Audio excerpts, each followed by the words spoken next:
दोस्तों नमस्कार। I hope कि आप अपने परिवार के साथ स्वस्थ होंगे और मस्त होंगे।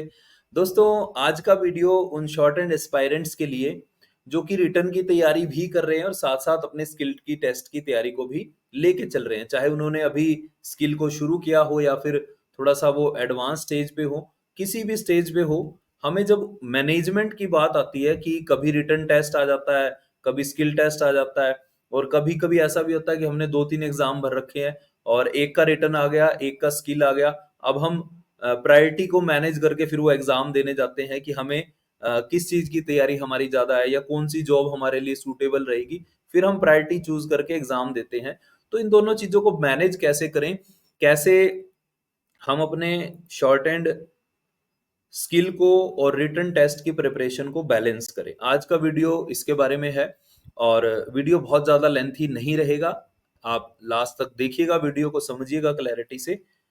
देखिए, सबसे पहले तो आप चेक करिए कि आपके गोल कितने बड़े हैं, क्योंकि मैनेजमेंट तब हो पाता है जब हमारे गोल बड़े होते हैं। मान लीजिए कि आपका गोल है शॉर्ट एंड में स्किल टेस्ट को लेके कि मैं किसी तरह से 80 डब्ल्यूपीएम का एग्जाम क्लियर कर लूं।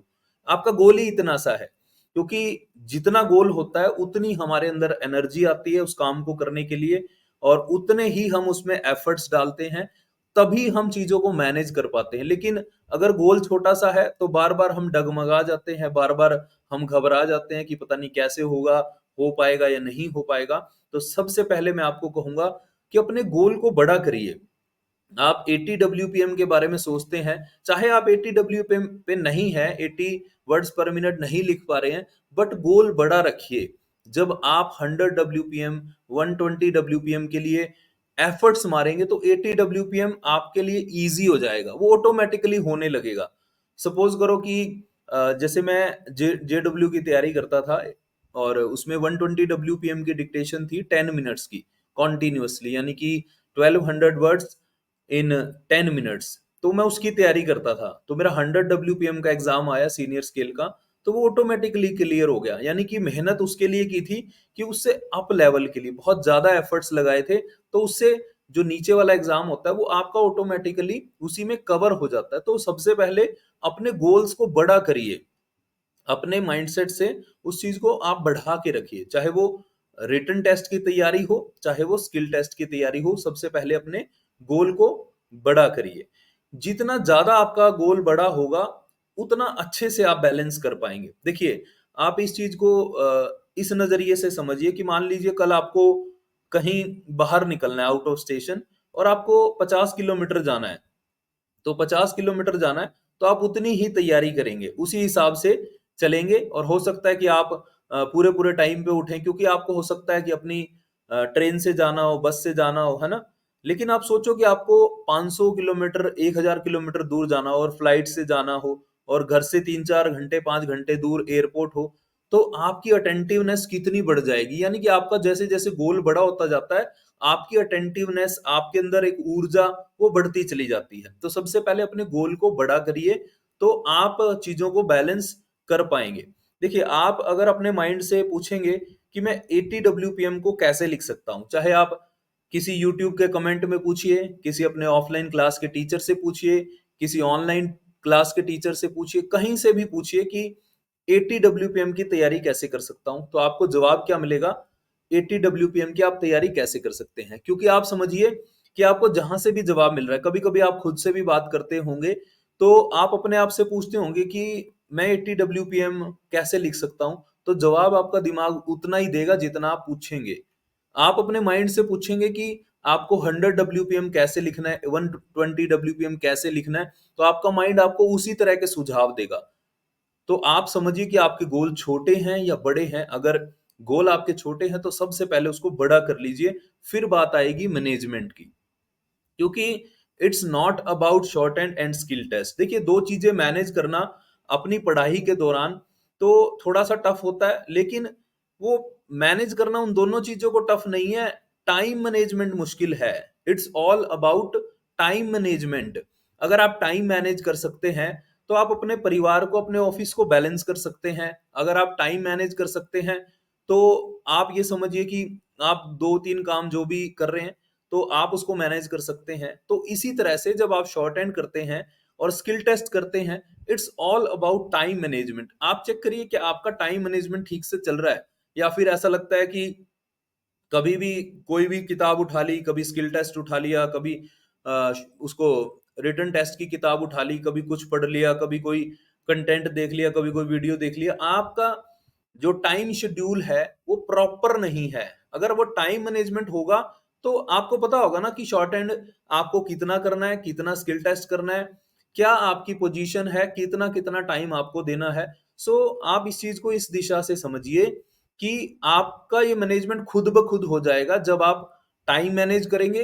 टाइम मैनेजमेंट मतलब क्या है? आपका एनर्जी मैनेजमेंट, जो आप एनर्जी लगा रहे हैं, it's all about your time. तो आप इसको इस दृष्टि से भी समझ सकते हैं कि आज अपनी करंट पोजीशन को चेक कर लीजिए कि आप आज कहाँ स्टैंड करते हैं। जैसे कि आप मान लीजिए कि अपने आप को अगर शॉर्ट एंड में आप 100 में से मार्क्स देंगे और रिटर्न टेस्ट में आप 100 में से अपने आप को मार्क्स देंगे, तो कितने कितने मार्क्स देंगे? ये क्वेश्चन मार्क लगा हुआ है और फिलिंग द ब्लैंक्स है। आप कमेंट में लिखिए आप अपने आप को कितने मार्क्स दे रहे हैं।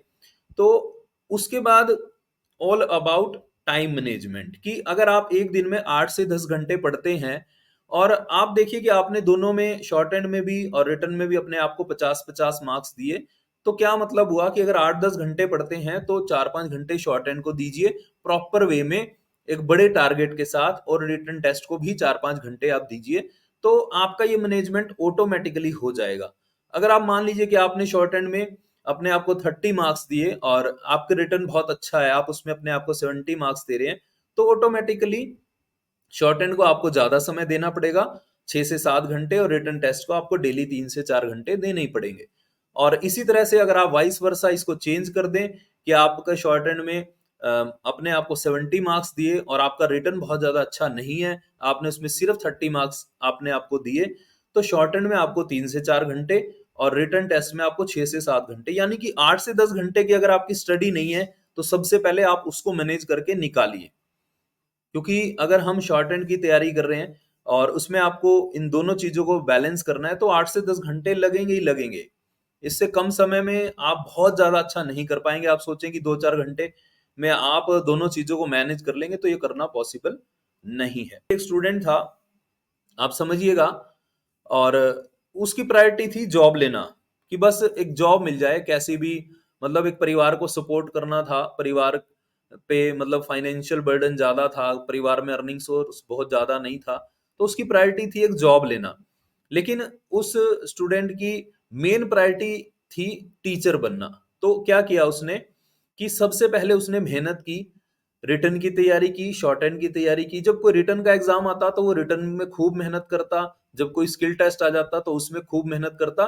तो वाइस वर्सा वो अपनी प्रायोरिटी को चेंज करता रहता था कि जो एग्जाम आ गया उसी के हिसाब से उस पर ज्यादा समय लगाना, और जो एग्जाम अभी नहीं है उस पर थोड़ा कम समय लगाना। तो ये प्रायोरिटी मैनेजमेंट से वो उसने जॉब ले ली। स्टेनो वाले में नहीं ले पाया, लेकिन उसने क्लैरिकल जॉब ले ली। उसके बाद कुछ स्टेनो के एग्जाम भी क्लियर हुए, लेकिन उसकी मेन प्रायोरिटी थी टीचर बनना। तो जैसे ही उसको क्लैरिकल जॉब मिली, उसके साथ साथ उसने अपनी पढ़ाई को कंटिन्यू रखा, अपने जो भी रिक्वायरमेंट थी उस टीचिंग जॉब की उसको कंप्लीट किया, टीचिंग के लिए अप्लाई किया, उसके लिए बिल्कुल मेहनत नहीं छोड़ी एक जॉब लगने के बाद भी। और आज वो सेंट्रल गवर्नमेंट की मतलब जॉब कर रहा है टीचिंग की। तो it's all about time management. तो आई थिंक आपको समझ आया होगा। और वीडियो अगर आपको अच्छा लगा हो तो लाइक कर दीजिएगा। बहुत ज्यादा लेंथी वीडियो नहीं रखा, क्योंकि it's all about time management, मैं यही आपसे शेयर करना चाह रहा था। So thank you so much, wish you all the best.